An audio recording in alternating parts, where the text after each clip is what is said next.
بسم الله الرحمن الرحيم. اللهم صل على سيدنا ومولانا محمد وعلى ال سيدنا مولانا محمد وبارك وسلم وصلى عليه رب زدنا وبشر خارج معمولات تاسو ته ویل شو چې معمولات په کلام عربی کې چې څومره الفاظ دي دا اکثر عامل او معمول وي یا سبق عامل وي سم معمول وي بعض بګری چې هغه هم عامل وي هم معمول وي بعض چې نه عامل وي نه معمول وي نو معمولات ذکر دلن دا شروع شو مونږ ویلو چې 28 معمولات ته ټول په کلام عربی کې 28 معمولات یعنی 28 سونه دي چې پای کې عمل کیږي او په دې 28 کې یو فعل مضارع وا ذکر مکه شوی دی او 27 سنده اسماء دي بیا 27 اسماء مونږ ویلو چې په دوه قسمه باندې دي 15 پکې تبعا دي چې تبعا معمول وي او 22 سنده اصالتا معمول دي بیا موږ ویلو چې 22 اصالتا معمول ته کوم دي دا په درې قسمه باندې دي مرفوعات منصوبات مجرورات نو په دې کې اته مرفوعات دي 12 پکې منصوبات دي او 2 پکې مجرورات دي نو پرون سبق کې منصوبات ختم شیو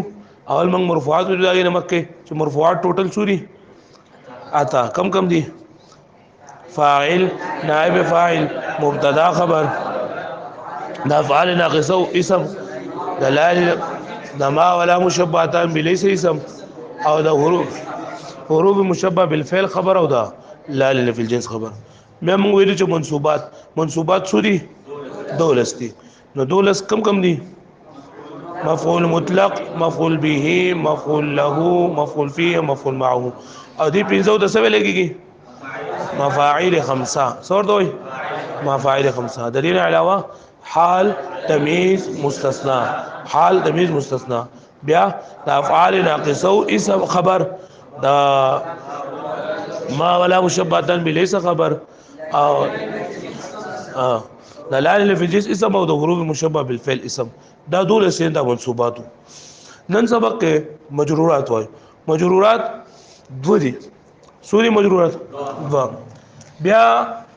ودری مجرورات نه مطلب دا دی چې دا په حالت جری کې واقع اوس په حالت جری لري پس سره راځي نو ما اسناف د سوچو کو چې په الصنف الاول کې حالت جری پس سره ده نو نمبر 1 کسره لفظي ادا کسره لفظي دی صحیح رقم اصلي رقم نور چې د لکه د فرعي دي بیا په الصنف الثاني کې حالت جری پس سره په کسره لفظي سره په الصنف الثالث کې په فتح لفظي سره نو فتح لفظي باندې هم چې دنه دا غرض لشي دا کله راځي چې کله دا سوي فتح لفظي به کله راځي صرف الثالث سره متعلق ده دا غیر منصرف چې بغیر منصرف باندې چونکه کسره ناراضي تنوین ناراضي نو په دې کې به حالت جری دي نه په فتح لفظي سره او بیا په صرف الرابع کې حالت جری بس سره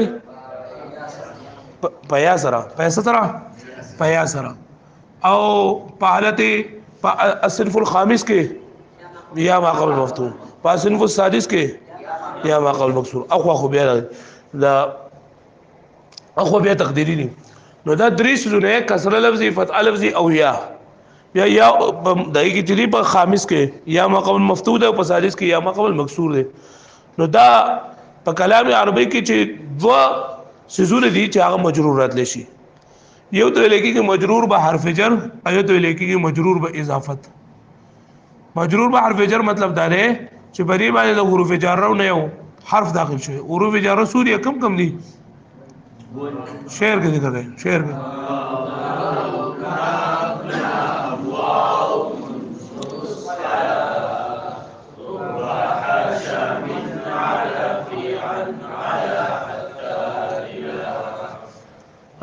نو دا دو مجرورات دي یو مجرور به حرف جر ده او یو مجرور به اضافت ده مجرور به حرف جر دی ته لګيږي چې د حروف جاره دا کم اولس حروف جاره دي چې بدی کې په داخل شي نو دا د مجرور به حرف جر وي او مجرور به اضافت مطلب دا دی چې بدی کې د دې نمک کې مضاف راشي سره شي مضاف راشي او کله چې دوی اسمونه وکړه دا ولنه د یو نسبت بل ته شو جوړي د مضاف الیه وي مضاف الیه بیا موږ مرکب اضافي کوم د خبره کړو چې په دې کې د یو اسم نسبت بل اسم ته وشي پس سره د حرف جر واسطه په نسبت سره چې په دې کې د حرف جر مقدر وي لکه موږ کتاب زیدین نه د پاسل کې کتاب لزیدین اصل کې سره کتاب لزیدین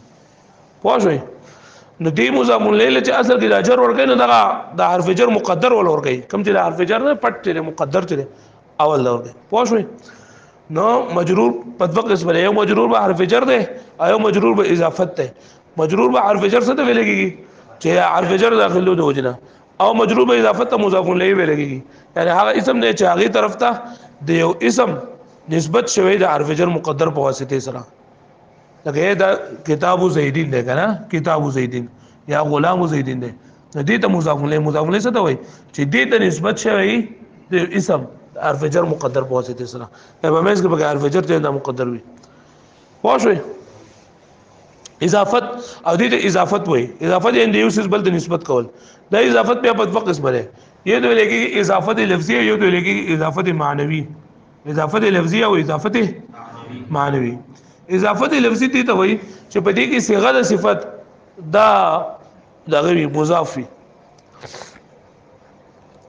واښوي چې صيغه د صفت پکې مضاف وي صيغه د صفت مخکې ویل شوې دي اسم فاعل اسم مفعول صفت مشبه دا چې نه او اسم تفضیل دا چې دا صيغه د صفت دي نو اضافت لفظي څه ته وایي چې په دې کې صيغه د صفت دا پکې مضاف لګته ضارب زیدین نو ځل کې دا ضاربو چې نه کنه نو دا اسم فاعل څنګه کنه دا د صيغه د صفت ته او دې مضاف الیه د جنندا د دې نسبت شوی دی زید ته نسبت شوی دی پوه شئ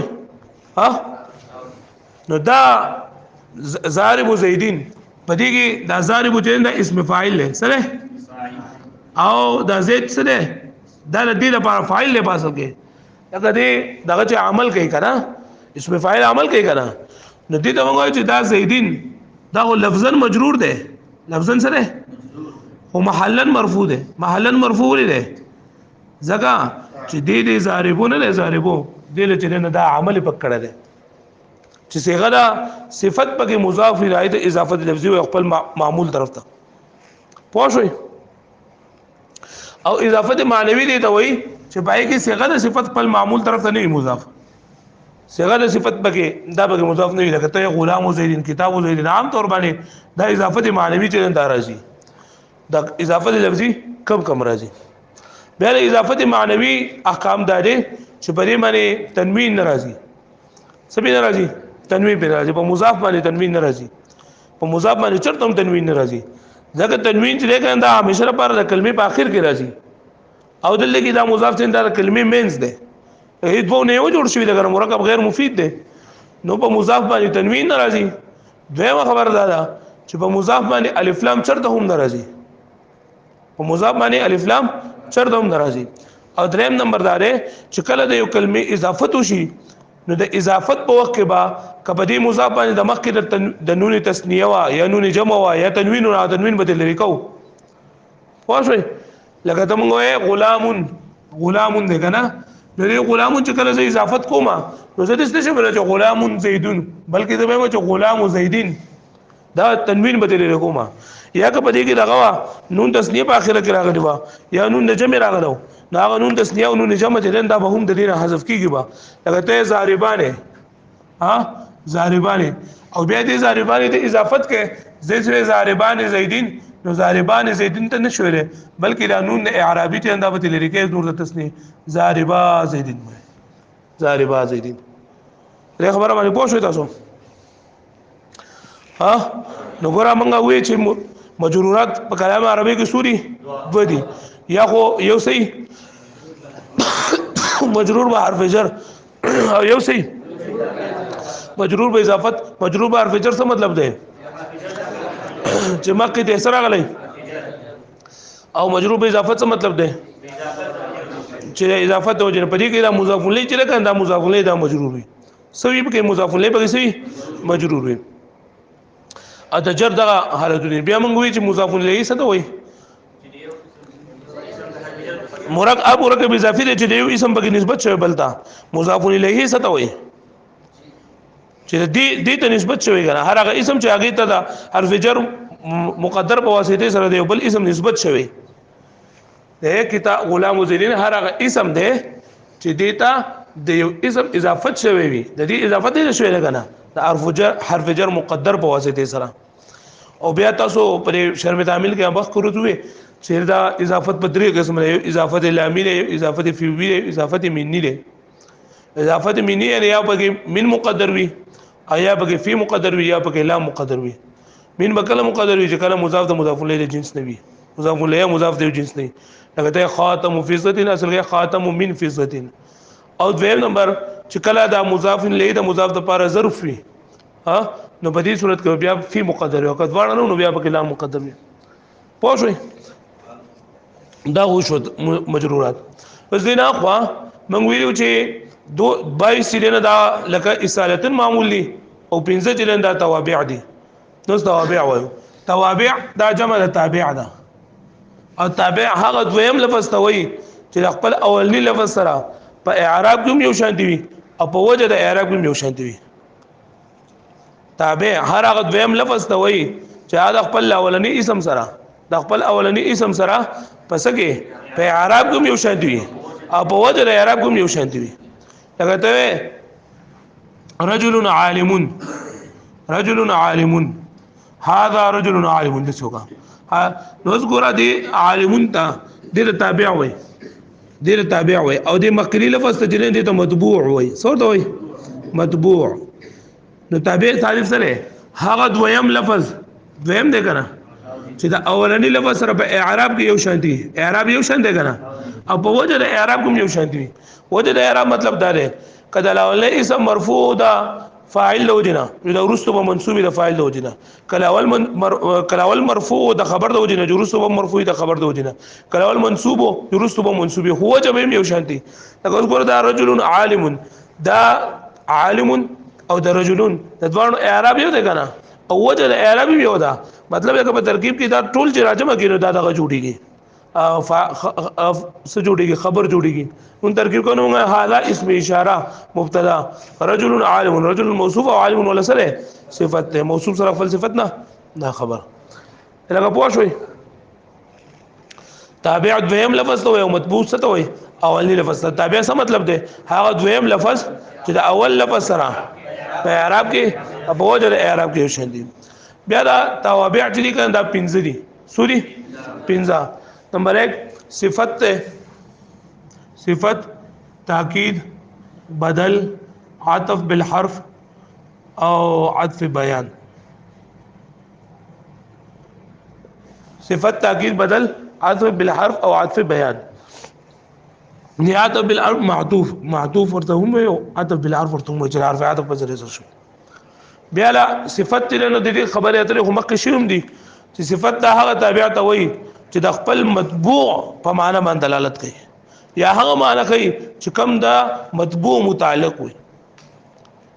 صفت هغه تابع ته وایي چې په هغه معنا باندې دلالت کوي کوم چې رسوي د مطبوع کې یو معنی داغي باندې دلالت کوي یا د مطبوع د متعلق کوم معنی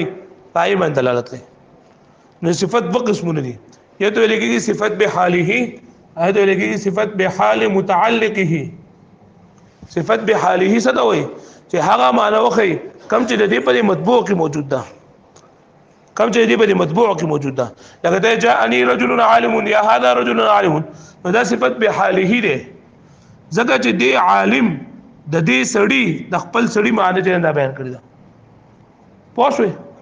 او صفت به حال متعلقه دي ته وایي چې د دې خپل موصوف معنی نه بیان کړي بلکې د موصوف چې کوم متعلق ده دا غي معنی بیان کړي. لکه ته جاءني رجل ابوه عالم، چې زما خواته د څه سړی راغی چې دا غ پلار عالم دی. نو اوس ګوره دلته کې دا رجلون دی کنه، دا رجلون دا رجلون دا موصوف دی سره خو دې عالمون د دې رجلون حالت نه بیان کړي بلکې د رجلون چې کوم پلار دی ابوه دا حالت بیان کړی دی. پوه شئ؟ جاءني رجل او عالم ابوه، عالم ابوه ما خو دا راغی د څه سړی چې دا غ پلار عالمو یعنی سړی نه عالمو او دا پلار چې دا متعلق دی. هغه پوه شو به باندې بیا صفت به حال موصوف د خپل موصوف سره برابر وي. په لسو خبرو کې پکې سلور خبرې په یو وخت ضروری دي. په لسو خبرو کې پکې سلور خبرې ضروری دي. نمبر 1 په رفع نصب جر کې به یو شان دي. پس کې مطلب که یو مرفوع جو بل هم مرفوعي، که یو منصوب بل هم منصوبي، که یو مجرور بل هم مجروري. دویم په واحد تسنیه جمع کې به یو شان دي. دریم په مذکر او مؤنث کې به یو شان دي. او څلورم په تعریف تنکیر کې به یو شان دي. پوه شئ؟ نو دې وګوره رجل عالم په واحد تسنیه جمع کې ځوان سری، په مذکر مؤنث کې ځوان سری، په رفع نصب جر کې ځوان سری مرفوع، او په معرفه نکره کې ځوان سری نکره. چې کم ځای کوم صفت محاله راغې نو پای کې بدا سلور خبرې وګوره چې په دې سلور کې بلسو کې بسلور چې په دې کې با خامخا ګوره. بیا او صفت به حال متعلقه د خپل موصوف سره په 15 سيزونو کې چې په یو وخت به دوه خبرې ضروري دي. یو په رفع نصب جر کې او یو چې نه د په تعریف تنکیر کې. دا وګوره رجل عالم نو دا ځوان نکیری دي کنه، ځوان نکیری دي او ځوان چې نه داسري مرفوع دي. لکه پوه شو معنی ها زه انکار کوي په خبرو کنه یاره. بیا چې دا صفت لري کنه دا د سره پر راځي. نو صفت د دې لپاره راځي چې کله کله دا د مطبوع حواله بیان لکه ته بسم الله الرحمن الرحیم. نو الرحمن الرحیم دا الله پاک صفاتونه دي. کله کله دا د مزمت بیانول د لپاره راځي لکه اعوذ بالله من الشیطان الرجیم. نو دلته الشیطان او الرجیم، الشیطان موصوف ته، الرجیم ول صفت ته دا برای بیان کړه. او یا د مطبوع وضاحت لپاره لکه جاءنی زید الفاضل، جاءنی زید العالم. ما خو دا غزید راي کوم زید چې هغه عالم دی. پوه شئ؟ صفت څه ته وایي؟ صفتو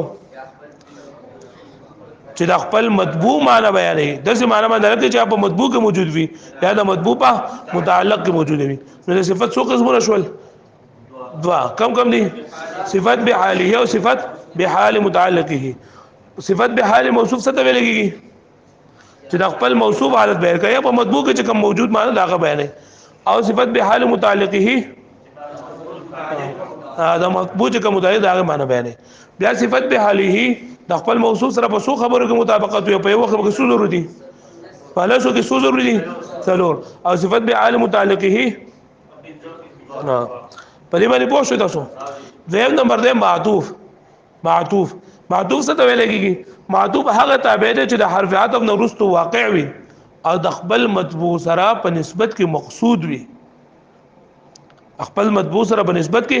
مقصود د حرف دوه خبره د حرف عطف نه وروسته ذکر وي او د خپل مطبوع سره په نسبت کې مقصود وي. لکه ته جاءني زید و عمرو، جاءني زید و عمرو. نو په دې کې دا عمرون چې لکه نه دې ته معطوف وي، څورته وي او تابع هم ده کنه. دا تابع ده او دا زید سره مطبوع ده. وس معطوف څه ته وي؟ چې د حرف عطف نو ورسو ذکر وي. سره ورسو ذکر وي، د حرف عطف نو ورسو ذکر ده کنه. او د خپل مطبوع په حکم کې په نسبت کې مقصود ده. مطلب یعنی دې مطبوع ته د سره د څه حکم ده؟ دراتلو حکم ده کنه. نو کوم حکم چې دراتلو دې زید ته ده هغه د عمر ته هم ده. دې د معطوف وي. معطوف څه ته وایي؟ معطوف هر هغه اسم ته وایي چې د حرف عطف نه وروسته ذکر وي او د خپل مطبوع سره په نسبت کې مقصود وي. پوه شئ باندې دا تابع مقصود ته د معطوف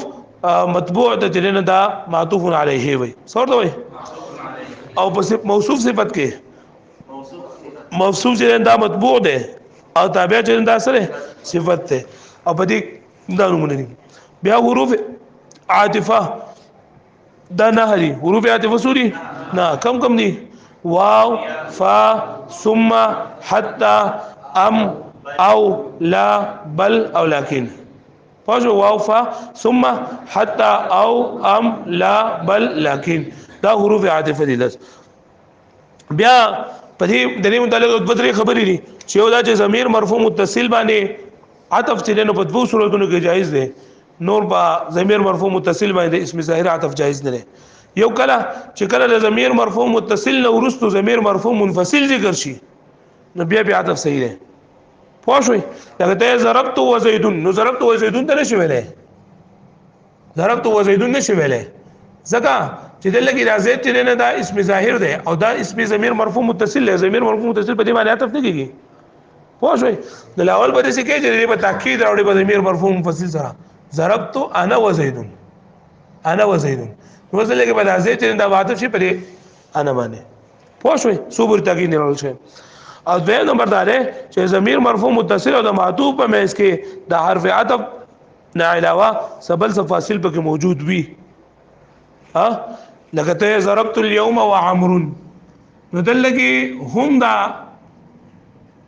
عمرون اسم ظاهر ده، دا عطف شوی په ضمیر مرفوع متصل باندې، لیکن په ځوانو په منځ کې فرق ده، فصل پکې ده، جداواله پکې ده. جو صحیح ده چې کله به جداواله نه یعنی دا دوه خبرې پکې نه چې یو خو د ضمیر مرفوع متصل تاکید نه راوړل شي په ضمیر مرفوع متصل سره، او یا دا چې د ضمیر مرفوع متصل د اسم ظاهر په منځ کې فصل نه وي، نو بیا دا اسم ظاهر په ضمیر مرفوع متصل باندې نشي عطف کېده. پوه شئ معنی؟ او د ضمیر مجرور متصل باندې چې عطف کله کې نو بیا به دویم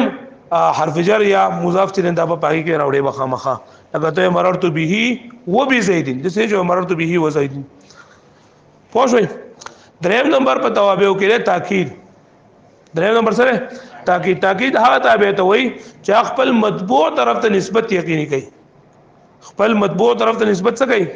یقیني کوي. یعنی دا خبره یقیني کوي چې دا کم حکم چې دا د مطبوع ټول افراد ته شامل دی. د مطبوع ټول افراد ته شامل دی. لکه ته جاء زید زید، جاء زید زید تا وې او زید تر په یو غټه عہده باندې دی، او تا ته پته چې را زید خو هر چا خواله نشي، خو ستا خواله راغله ده، ستا خواله راغله، او دا خبر ته ناشنا کاری ته جاء زید زید مطلب دا دی چې هغه زما خواته زید راغی، زید چې هغه چا به زید کې دار نه شي، هغه دومره غټ سره ستا خواله څنګه راغی، نو ته دویم زید چې نه دی لولي تاکید وکړو. پوه شئ باندې؟ یا نو دلته د دې چې کوم نسبت شوی د لاولنی ته هغه نسبت یقیني کوي یا شمول یقیني کوي چې ټول ته شامل دي. لکه الله پاک قرآن مجید کې فرمایي فسجد الملائکه، چې ملائکه ټول سجده وکړه. نو انسان په دې کې دا راځي چې ټول وګړي نه کړي، سب بدري وګړي نه کړي، هغه پکې نه دي شمارو. نو الله پاک تاکید کو كلهم اجمعون چې دا فرشتي سجده چې دا ټول په جمع باندې کړي دا ټول په ټوله کړي دا. پوه شئ؟ بیا تاکید چې نه هغه دوه قسمونه دي، یو ته تاکید لفظي وي، یو ته تاکید معنوي وي. تاکید لفظي او تاکید معنوي. تاکید لفظي دي ته وایي چې پای کې لفظ مکرر راوړل شي، لفظ پکې مکرر راوړل شي، مطلب دوه پیری پکې راوړل شي. لکه موږ دا مثال وکړو جاء زید زید، جاء زید زید، نو دا تاکید لفظي دی. او تاکید معنوي د دې لپاره نه الفاظ دي: نفس، عین، کل، نفس، عین، کلا، کلتا، او کل، اجمعو، ابدعو، اقطعو، ابصعو. نفس، عین، کلا و کلتا، کلا او کلتا سلور شول، او بیا کل او اجمعو، ابدعو، اقطعو، ابصعو. پدې کې دا نفس او عین دا د واحد لپاره هم راځي او د تسنیه لپاره هم راځي او د جمع لپاره هم راځي. پوه شئ؟ او خپل مطبوع طرف ته مضاف لکه دا نفس او عین چې په کوم ځای کې عمراله نو دا بچ دې نو بیا مضاف پوي، مضاف پوي او ضمیر چې دا پکې راځي وي د خپل مطبوع طرف ته. لکه ته جاء زید نفسه، زید په خپل باندې راغی، بنفس نفیس پکې شرکت وکړو. نو دلته اوس ګور نفس آیت نفس عین د نفس پکې راغی، چې کله نفس د نفس راشي یا عین راشي نو بیا په دې کې به ضمیر وي چې هغه راځي وي د خپل مطبوع طرف ته، زید طرف ته. نفس او عین، نفس او عین دا ست طرف ته مضافي، ضمیر طرف ته مضافي، او ضمیر بچا ته راځي وي. دغه شانتي کلا او کلتا، کلا او کلتا دا هم دغه لپاره راځي د خپل ضمیر طرف ته مضافي، او ضمیر چې انده راځي وي دغه طرف ته د مطبوع طرف ته. بیا کلا او کلتا دا صرف او صرف د تسنیه لپاره چې انده راځي. کلا او کلتا سره لپاره راځي د تسنیه لپاره راځي، یعنی چې کله د تسنیه منګه تاکید بیانو اته جاءني زید وعمر كلاهما، نما خواته زید او عمر راغل په جمع باندې راغل، په جمع باندې كلاهما. یا قرآن مجید کې چې کلتا الجنتين اتت اكلها، کلتا الجنتين وصل کې دا كلاهما چې په کوم ځای کې راشي یا کلتاهما چې په کوم ځای کې راشي دې لپاره دا خبرونه چې دا په ضمیر طرف ته راځي وي. که ضمیر ته راځي نو بیا به دا غیر نه تاسو تسنیه په आवाज کې ویلي دي په اصناف کې. پوه شئ؟ بیا کلا چې لنده مذکر تسنیه مذکر لپاره استعماليږي او کلتا چې لنده تسنیه مؤنث لپاره استعماليږي. کل دا خپل مضبوط طرف ته چې لنده مضاف وي، او دا عام طور باندې دا کلن چې دنه دا د جمع د پاره عمر راځي او د واحد د پاره عمر راځي ضمیر به سره بیا موږ د کو ک ضمیر د جمع او د جمع پر سره لګو لکه ته جاء ان زید كله زه ټول راغی او ته جاء الناس كلهم جاء القوم كلهم سجد الملائکه كلهم نو دا هم ضمیر د بیا بدله را بدله او اجمعوا اقطعوا ابصروا دا په غیر د اضافت استعماليږي نو ګوره د سلور د پاره بګه اضافت ضروری دی ضمیر طرف ته یو د نفسون عینون د پاره یک کلا کلتا د پاره او یو د د کلون د پاره پوښوي دا چې کله تاکید د پاره ای نفسون عینون نو دا با او کلا وکلتا او کلون دا پنځه ټکی د کم تاکید مانوي د پاره راځي نو دا به همیشه د پاره خپل ضمیر ته مضافي او هغه ضمیر بچاته راځي وي په مطبوع طرف ته صحیح ولا اجمعوا او دا بغیر اضافت استعماليږي او اقطعوا ابطعوا ابصروا دا درې وړه د اجمعوا سرا دا نور تاکید چې دا پیدا کوي دا اقطعوا ابطعوا ابصروا دا چې دغه نه بغیر نه استعماليږي د اجمعونه پوه ها بیا دا ما وی چې کله د نفس او عین په ذریعہ سره ضمیر مرفوع متصل تاکید راوړو نو مکه به ضمیر مرفوع منفصل په پای سره تاکید براوړي لکه ضربت انت نفسك خاجي بیا سلورم نمبر په توابع کې بدل بدل څه ته وای بدل هغه تابع ته وای چې په نسبت کې مقصود دغه تابع وي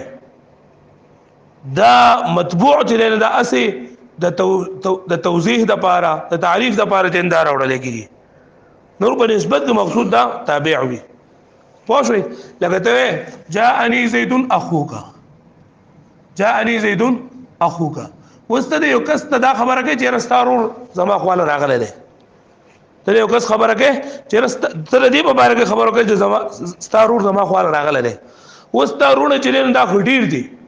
زید ده عمر ده بکر ده شاهد ده حالو چې نو دل کې ته وې چې جاءني زيد اخوك زما خواته زید راغله ده یعنی ستارور نو اصل کې خدای مقصود د خبر ورکول د اخوک دي چې ستارور راغله خورونه ډیر دي نو د هغه د وضاحت لپاره زید جنده استعمال کړل نو دې ته بدل وای د اخوک ته بدل وای بدل څه ته بدل هغه تابع دی چې په نسبت کې مقصود دا بدل وي دا تابع وي د دې لا مطبوع د هغه د وضاحت لپاره ورول شوی د تعریف لپاره ورول شوی د بدل مطبوع تا مبدل منه وای د بدل مطبوع ته سوی مبدل منه او د بدل سلور قسمونه دي یو ته بدل الکل دیم ته بدل الباعث دریم ته بدل الاشتمال او نمبر 4 بدل الغلط بدل الکل بدل الباعث بدل الاشتمال او بدل الغلط بدل الکل دی ته وای چې په دې کې د تابع او مطبوع د دواړه د دې مصداق وي یعنی مبدل او د مبدل منه د بدل مصداق دی لکه موږ جاءني زيد اخوك نو دا زيد مبدل منه د اخوك بدل دی نو د مطبوع او د تابع د دې دوه یو څه مراد ده د دې تبدل الکل وای پوه شئ ویم ده بدل البعض چې په دې کې دا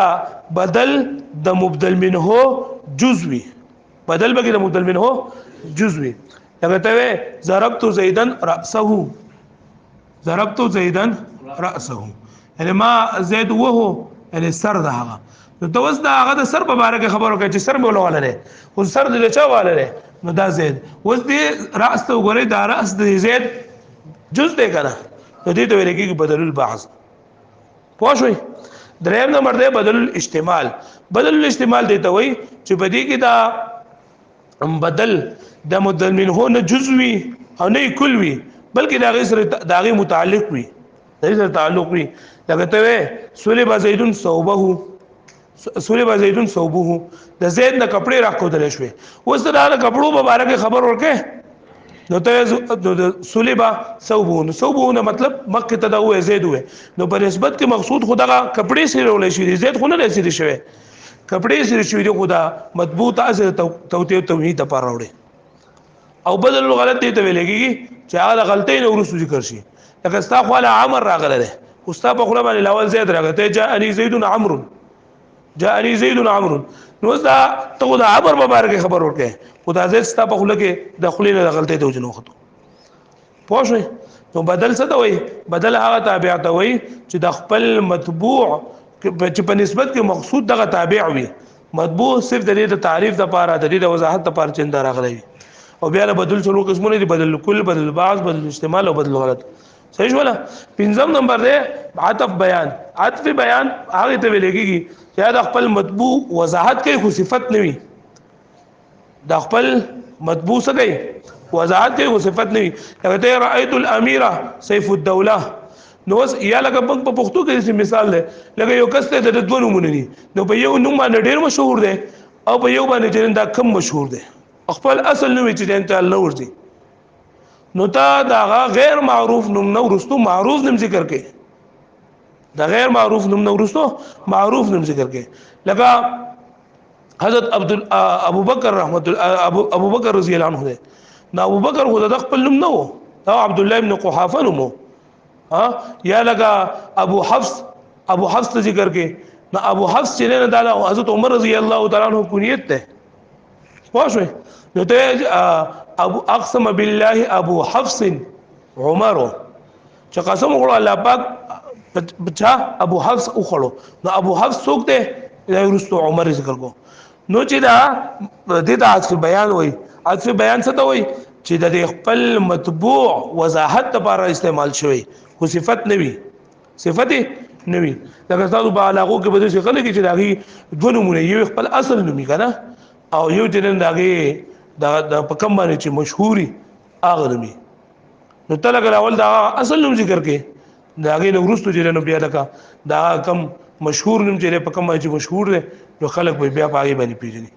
خو څوک په کا مشهور څوک په لاله مشهور څوک په سم مشهور څوک په سم مشهوري ته لکه موږ کې یو دی عبدالرحمن نوم دی مشهور می عبدالرحمن دی په کاکا باندې خلک پیژني ته لکه ما خواته عبدالرحمن راغی کوم عبدالرحمن کاکا جو خلک بیا پیژني دا شان نور نومونه خلک اکثر ټول ورانه دا ناروا دي دا نومونه ورانول لري محمد خان وی او ته مخانه وای مخانه او عزیز الرحمن هم دی نعوذ بالله اته زیزوري وای زیزوري څوک سوې څوک دا بدی ناروا دي نومونه بدلول خاص کر د الله پاک کوم صفات نومونه چي دي او د سره لکه د خولا غو ناروا دي ها یا لکه عبد الغفار نوم دی دا یوازې غفار ویل ناروا دي عبد الغفار به د دومره دغه دی نو عزیز الرحمن ته دغه زیزوري وي او دا متوري شي محمد رحمان استغفر الله نو دا نمونه خلق مشهور نه دا مشهور نوم دا غیر مشهور نوم نه رسو مشهور نوم ذکر شي نه دا او د صفت په نه دا عطف بیان دي پرې پوه شئ نو توابع سودی ټوټل 15 توابع دي نمبر 1 سره صفت او نمبر 2 تاکید نمبر 3 بدل او بیا معطوف او عطف بیان بیا په دې کې دا ده کنه چې لکه د تابع نه مخ چې کوم لفظ یې تاسو وي مطبوع وي څور دی وي مطبوع وي د تاکید مطبوع تاسو وي مؤکد سو مؤکد تاکید او د بدل مطبوع تاسو وي مبدل منه د صفت مطبوع تاسو وي د معطوف اې تاسو وي معطوف علیه او د عطف بیان اې تاسو وي ها مبین پوهه مبین او بیان مبین لاول نیټه مبین وي دلته بیان وي الهغه پوه شوي به باندې ها معذوب علی ورته مو اوس دا دغه راوړی اجرا وکړي مجرورات کی بیان نیچے لکھی ہوئی جملوں کا ترجمہ اور ترکیب کرے الحمدللہ نوزل کی دا مجرورات کیسے شے واقع ہے للہ کے کم یو مجرور ہے مجرور پر کسی شے ہے ها او د دې ترکیب کوم کنه ترکیب معنا ناراضی الحمد سره مبتدا رغونه ترکیب اسانه طریقه دا چې ته لکه جملې تلاول ټول مخ ګوره چې دا جمله اسمیه ده که جمله فعلیه ده که جمله اسمیه وا جو سبب به ګورم مبتدا خبر به ګورم او که جمله فعلیه او جو سبب ګورم فعل فاعل به ګورم نو ما چې کله جملې ته وکتل نو د دې په شروع کې الحمد راغله او الحمد فعل ده کنه کوئی او فعل دی وای سره اسم دی تاسو څنګه په ولګا اسم دی او لام پر راغله نو دا الحمدلله څه شول په ترکیب کې مبتدا او لام لفظ الله واسمه چل راځي کنه چې زبر دی جار موجود سره چل کوم بیا دا به موږ متعلق او ظرف لو کا ظرف مستقر پچا پوره ثابتون شی به فعل سره فاعل متعلق نه خبر زید ضارب عمرو زید مبتدا ضارب مضاف اے مضاف ته او عمر مضاف الیه ده وذل کی صيغه صفت چرند خپل معمول طرف ته مضاف تا نو ضارب اسم فاعل مضاف او عمر دا فاعل لري ضارب د پاره لفظا مجرور محلا مرفوع پوه دا اسم فاعل دا مضاف سره مضاف له خبر مبتدا خبر جمله اسميه خبريه سله لست بخائف من الباطل زنيما يريدون كده باطلنا لست كما فعل له كم فعل ناقصونه نسنه له فعل ناقصه افعال ناقصه سوغړي اسم څنګه او خبر څنګه اسم مرفوع خبر منصوب اسم مرفوع بغنيشته له نو زبدا تو ضمير جندا بدی پر سکما اسم او بعرف خائفين نقرا خائفين من الباطل خائفين صيغه صفت خائفين څه شنو صيغه صفت يعني اسم فاعل او هو ضمير بقي صحیح فاعل من حرف الباطل وذا جار مجرور متعلق شو بچا پورے خائفين پورے او خائفين اسم فاعل سره خپل فاعل او متعلق نه دا مجرور شو دچا د باجار او جار مجرور متعلق پچا پورے ثابتون پورے ثابتون شی فعل سره خپل فاعل ثابتن شی فعل سره خپل فاعل متعلق نه د لست لپاره فعل ناقص لپاره خبر دا خبر جمله اسميه خبريه جمله فعليه خبريه لست فعل ناقص سره خپل اسم او خبر جمله فعليه خبريه بکر حسن الخلق بکر مبتدا او حسن الخلق مضاف الیه او حسن جلنده صيغه صفت ده نو موږ وایو دا صيغه صفت او الخلق دا لفظا مجرور محلا مرفوع رميت السهم عن القوس رميت فعل تو ضمير فاعل السهم مفعول به عن حرف القوس جار مجرور متعلق شو بچا پورے رميت فعل فاعل او متعلق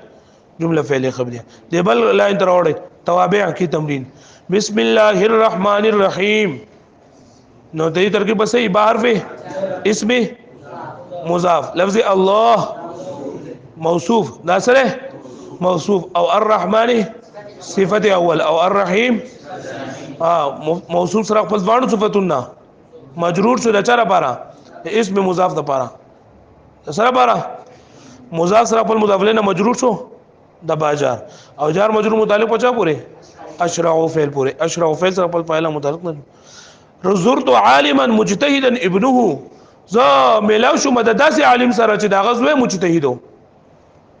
زرتو فعل تو ضمیر عالما موصوف عالما دا خبره به معنی یې شو ول چې کله موصوف تیرې کنه دا موصوف ته کله نکره وی نای د لپاره صفت ته دا جمله مراد لشي دا خو جمله په ټول عالما سره موصوف ته مجتهدن اسم فاعل او ابنه مضاف الیه شو فاعل مجتهدن د لپاره